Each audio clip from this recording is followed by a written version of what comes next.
अस्सलामुअलैकुम दोस्तों, मैं हूं असलम आलम और आप देख रहे हैं गल्फ एक्सपर्ट। दोस्तों, कतर में अगर आप 1 साल तक वैक्सीन का तीसरा डोज नहीं लगवाते हैं तो आपके एहतराज स्टेटस में क्या फ़र्क पड़ने वाला है, या ये कि अगर आप वैक्सीन का तीसरा डोज लगवा लेते हैं तो आपके एहतराज में क्या फ़र्क पड़ेगा। गोल्डन कलर का जो फ्रेम है उसमें कुछ फ़र्क पड़ने वाला है या नहीं पड़ने वाला है, इस वीडियो में मैं आप लोगों को आगे बताने वाला हूँ। इसके साथ साथ कुछ और भी लेटेस्ट अपडेट हैं, तो वीडियो के साथ में आखिर तक बने रहें। और कतर के बारे में रोज़ाना इसी तरह की वीडियो देखते रहने के लिए चैनल को सब्सक्राइब करें, वीडियो को लाइक करके अपने दोस्तों के साथ भी शेयर करें। तो हम चलते हैं आज की वीडियो की जानिब। कतर में अभी इलेक्ट्रिसिटी के लिए स्मार्ट मीटर लगाया जा रहा है, जबकि बहुत सारी जगहों पर लगाया जा चुका है। इसके लगाने से इलेक्ट्रिसिटी के चार्ज में किसी तरह का कोई इंक्रीजमेंट नहीं हुआ है। इसकी खास बात यह है कि ये स्मार्ट मीटर रीडिंग को ऑटोमेटिक नेटवर्क को भेज देता है, मैनुअली रीडिंग करने की जरूरत नहीं पड़ती है।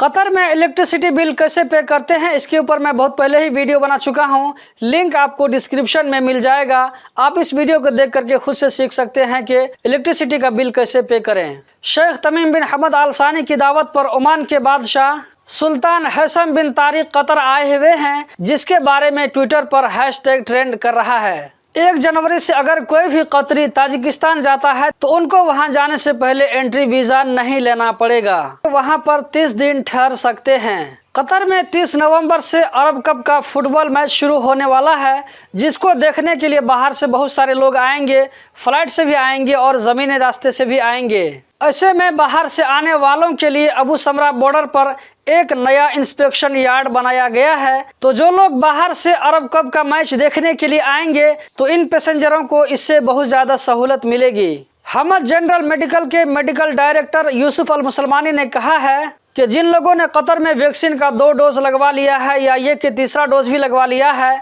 तो इन दोनों के लिए कतर में ट्रैवल पॉलिसी सेम है। 6 महीना गुजरने के बाद वैक्सीन का असर कम होने लगता है और 9 महीना के बाद असर और भी कम हो जाता है। तो जिन लोगों को दूसरा डोज लिए हुए 6 महीना हो गया है तो ऐसे सारे लोगों को तीसरा डोज लेना चाहिए। अगर तीसरा डोज नहीं लेते हैं तो 1 साल गुजरने के बाद में आपके एहतराज में जो गोल्डन कलर का फ्रेम लगा हुआ है वो गोल्डन कलर खुद ब खुद ख़त्म हो जाएगा।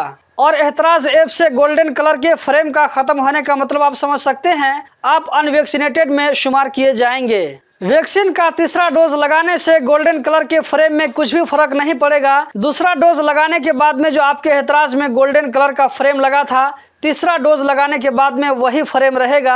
अगर किसी आदमी ने वैक्सीन का डोज कतर से बाहर लगवाया, जैसे नेपाल, पाकिस्तान, बांग्लादेश में एस्ट्राजेनेका का लगा लिया या इसी तरह जॉनसन का लगा लिया, तो ऐसे लोगों को भी कतर में 6 महीना गुजरने के बाद में फाइजर या मॉडर्ना का वैक्सीन का तीसरा डोज दिया जाएगा। मिनिस्ट्री ऑफ पब्लिक हेल्थ की जानिब से कहा गया है कि कतर में 22 नवंबर को पिछले 24 घंटों में 141 कोरोना के नए केस रिकॉर्ड हुए, 129 लोकल लोगों में जबकि 12 बाहर से आने वालों में। जबकि पिछले 24 घंटों में 125 लोग रिकवर होकर अपने घरों को गए।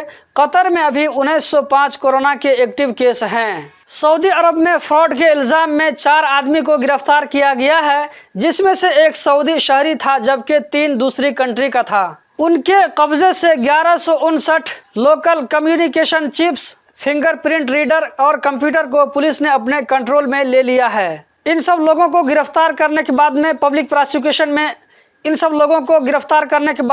प्रोसिक्यूशन के हवाले कर दिया गया है, जहां इनके खिलाफ कानूनी कार्रवाई की जाएगी।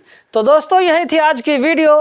रोज़ाना इसी तरह की वीडियो देखते रहने के लिए चैनल को सब्सक्राइब करें, इस वीडियो को लाइक करें। वीडियो देखने का बहुत बहुत शुक्रिया।